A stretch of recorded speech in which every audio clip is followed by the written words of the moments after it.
1 मई की सुबह सुबह दिल्ली एनसीआर के स्कूलों में तब हड़कंप मच गया जब स्कूलों को बम से उड़ाने का धमकी भरा ईमेल सभी स्कूलों को मिला। माँ बाप की धड़कनें रुक गईं और शिक्षकों के तो होश पाख्ता हो गए। पुलिस और प्रशासन के हाथ पैर ही फूल गए कि कहीं कोई अनर्थ न हो जाए। करीब 150 स्कूलों को भेजे गए ईमेल में लिखा था, इन स्कूलों में भारी मात्रा में विस्फोटक मौजूद है और धमाकों में सब जलकर खाक हो जाएंगे। जिन स्कूलों को बम से उड़ाने की धमकी मिली थी उसमें दिल्ली, नोएडा, गाजियाबाद और गुरुग्राम के कई नामी स्कूल शामिल थे। आनन फानन में स्कूलों ने तुरंत इसकी सूचना पुलिस को दी। मौके पर पुलिस और बम स्क्वाड, डॉग स्क्वाड और फायर ब्रिगेड की टीम पहुंची। दिल्ली पुलिस के स्पेशल सेल के साथ साथ साइबर टीम को भी मामले की जांच में शामिल किया गया। पुलिस ने तुरंत सभी स्कूलों के कैंपस को खाली कराकर सर्च अभियान चलाया। एक एक करके सारे क्लासरूम और पूरे स्कूल परिसर की तलाशी ली गई। वहीं स्कूल मैनेजमेंट ने जैसे ही अभिभावकों को इसकी जानकारी दी, पेरेंट्स में अफरा तफरी मच गई। अभिभावक दहशत में आ गए और दिल्ली एनसीआर में तो मानो हाहाकार मच गया। पेरेंट्स बच्चों को घर ले जाने के लिए स्कूल पहुंचने लगे। नोएडा डीपीएस की प्रिंसिपल ने बताया कि किस तरह के धमकी भरे ईमेल आए थे। देखिए, मेल आई थी कि भाई कुछ बॉम्ब है कहीं कहीं जगह पे, पर देखिए बच्चे हैं हमारे पास तो हम कोई चांसेस नहीं ले सकते। हमने चेयरमैन से भी बात किया और सारे सीनियर ऑफिसर्स से पुलिस की बात किया, उनका सपोर्ट मांगा और साइमल्टेनियसली हमने बच्चों को ओपन एरिया में निकाला क्लासरूम से और पेरेंट्स को मैसेज किया, बसेस को दोबारा से लाइन अप किया और बच्चों को भेज दिया है। स्कूलों को भेजे गए धमकी भरी ईमेल को लेकर कल दिल्ली पुलिस के special CP law and order Ravindra Singh Yadav ने इस बारे में क्या बताया था, ये हम आपको सुना देते हैं।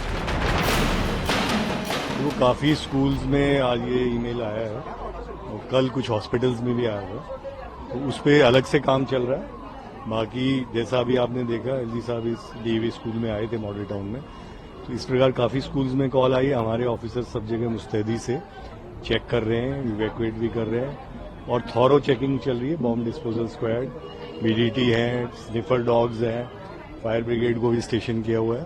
तो किसी प्रकार का हम कोई चांस नहीं ले रहे हैं, पूरी तरह से उसको चेक करके और बच्चों की सेफ्टी को इंश्योर कर रहे हैं। दिल्ली के जैसे ईस्टर्न रेंज में ही करीब 15 स्कूल में आ चुकी थी। कुछ आपके यहाँ मेरे ख्याल 8 स्कूल इनके नॉर्थ वेस्ट में हैं, सेंट्रल में भी कुछ स्कूल्स हैं, मतलब पूरे दिल्ली में ही काफी स्कूल्स हैं। तो मुझे लग रहा है हर डिस्ट्रिक्ट में on an average 5 to 10 schools हैं, तो काफी स्कूल्स में आ चुके हैं। आपको क्या लगता है कि क्या हॉक्स कॉल है या किसी ने कोई डराने की कोशिश? Even if it is a hoax call we can not take chances. तो हमें तो पूरी अपनी कार्रवाई करनी है, वो तो बाद में पता चलेगा कि क्या है, लेकिन जो भी कॉल आती है हम उसको सीरियसली लेते हैं। हालांकि तलाशी में पुलिस को कुछ भी संदिग्ध नहीं मिला है। इससे ऐसा जाहिर हो रहा है कि ईमेल फर्जी था। वहीं दिल्ली पुलिस ने साफ किया है कि इस सिलसिले में कुछ स्कूलों के ग्रुप्स पर अफवाहें उड़ाई जा रही हैं, इसलिए इस तरह की अफवाहों पर ध्यान न दें। मैसेज मुझे भी फॉरवर्ड हुए, कुछ हमारे पत्रकार मित्रों ने ही हमें फॉरवर्ड किए कि बहुत सारे जो स्कूल के ग्रुप्स होते हैं, व्हाट्सएप ग्रुप्स, उसमें कुछ कन्वर्सेशंस ऐसी चल रही हैं कि कुछ सस्पिशियस चीज मिली है इस स्कूल में, उस स्कूल में। तो तब हमने रियलाइज किया कि ये फेक न्यूज हैं या उनके र्यूमर्स बोल रहे हो, वो काफी स्प्रेड कर रहे हैं हमारे पेरेंट्स के ग्रुप्स में और बच्चों के ग्रुप में।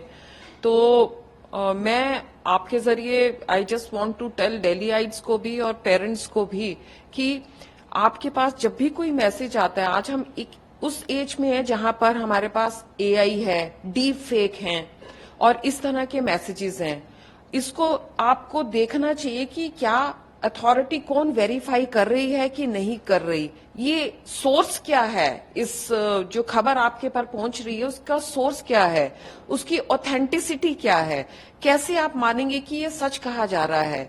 ये सोचते हुए फिर वो आप उसको फॉरवर्ड करें या पोस्ट करें, क्योंकि कोई भी फेक न्यूज एकदम वाइल्ड फायर की तरह, जंगली आग की तरह फैलती है और उससे सोसाइटी में केओस फैलने का अंदेशा रहता है। तो हमें एक जिम्मेवार नागरिक होना है और ऐसा नहीं करना है। जब तक कि वो ऑथेंटिकेटेड इंफॉर्मेशन आपके पास ना हो, आपको पता हो कि यहां से ओरिजिनेट हुई है, मैंने अपने आंखों से देखी है, या जो मुझे फॉरवर्ड कर रहा है वो एक ट्रस्टेड अथॉरिटी है जिसकी बातों पर मैं विश्वास कर सकती हूं, तो ये र्यूमर्स हैं, इनको फैलने से रोकना हम सबका कर्तव्य है। I request everyone not to believe in rumours and stop fake news, ये हम सबका दायित्व है। भले ही पुलिस को जांच में कुछ भी नहीं मिला है, लेकिन कई बड़े सवालों के जवाब अब तक नहीं मिले हैं। जांच एजेंसियों ने कुछ चौंकाने वाले खुलासे जरूर किए हैं। जांच एजेंसियों के मुताबिक ईमेल के जरिए धमकी भेजने के लिए डार्क वेब का इस्तेमाल किया गया है। इनक्रिप्टेड कंटेंट और ISIS का मॉड्यूल भी निकल कर आया है। लिहाजा पुलिस ने इस मामले को गंभीरता से लिया है और आतंकी एंगल से जांच की जा रही है। मीडिया रिपोर्ट्स के मुताबिक इस मामले की जांच राष्ट्रीय जांच एजेंसी भी कर सकती है।